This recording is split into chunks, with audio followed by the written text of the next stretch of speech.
are great. To use technology is great, but if you're not looking for the right things, if you're not measuring the right things, if you're not setting the right KPIs, you can get completely wrong outcomes. I believe that one of the things that Blue Sky brings to the table is their in-depth knowledge of, asking the right questions, saying the right things, the right behavior, but also understanding what's bad agent behavior, for instance. Can you talk a bit more and go into depth of your experience in this field? Yeah, of course. So if I think about our experience with conversation analytics, it often starts with a client coming to us with a business challenge. So I remember there was a big contact center. They had 7-8 million calls per year, and about 14 to 16% of all customers would phone back within that hour. And they have their QA team. They could listen to maybe 1.5% of all calls. So this is a full team, full complement of 16 staff. So the QA team can maybe do 1 to 2% typically in a big contact center.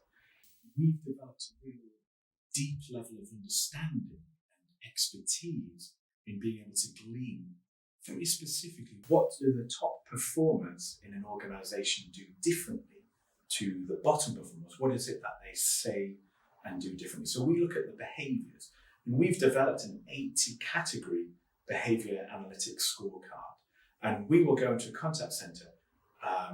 We have a theory, have a gut feeling of what might be going on, but actually we stick to the data. So we look at very, very specifically, what are they doing and saying on the calls that drive CSAT 5, or let's take NPS, an NPS 9 or a 10. And conversely, when we look at CSAT 1, very dissatisfied, or an NPS 0, maybe an NPS 1 or 2, the very severe end of the NPS detractor. What's happening on those two calls from a behavioral perspective by the agents? And it's absolutely fascinating. There are behaviors that are almost always present in a CSAT 1 call that never ever appear in a highly satisfied customer conversation. And conversely, there are a number of quite specific behaviors that you only ever see on a CSAT 5 call.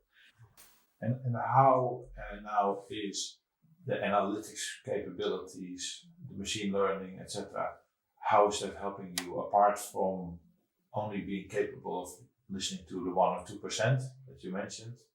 What other things do you see that you can now deliver, in an engagement that you were not capable of doing before? Yeah. So the old world, and this was the world we've lived for 10 years, we would have myself and our team of consultants go onto the client side.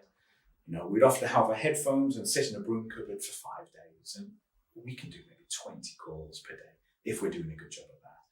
With the analytics capability that we now have from Xdroid, we can feed 30, 40, 50,000 calls, and they can be processed within a matter of hours. So the depth of insight that we can glean is far superior, and actually the machine learning can identify small patterns and nuances that we as humans couldn't detect.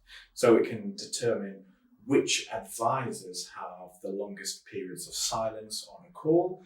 And when you've fed through 80, 100,000 calls, you can realize there is a strong correlation between the amount of silence from the agent and very low levels of satisfaction on the call.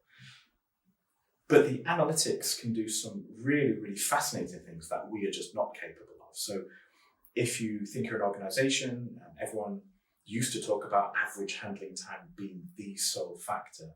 But actually, when you look at productivity, it's average handling time, it's repeat contact, it's right first time, was that resolved for the customer?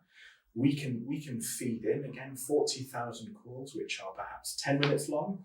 We can feed in 40,000 calls at 4, 5, 6 minutes, and we can glean very specifically what's happening on the long AHT calls that isn't happening on the 4 or 5 minute calls. So we can be very precise, and it might be the demand drivers. There may be very, very different things happening on those longer calls.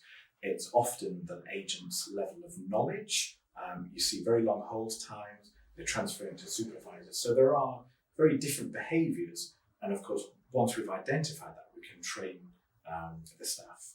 But today, the call logging, the manual call logging done by the agents doesn't give a real true picture of what's going on. And actually, until you've started to analyse the calls, you don't really see the value, so you don't get the depth of insight of what's really going on in this kind of black hole voice data that you have in your operation today.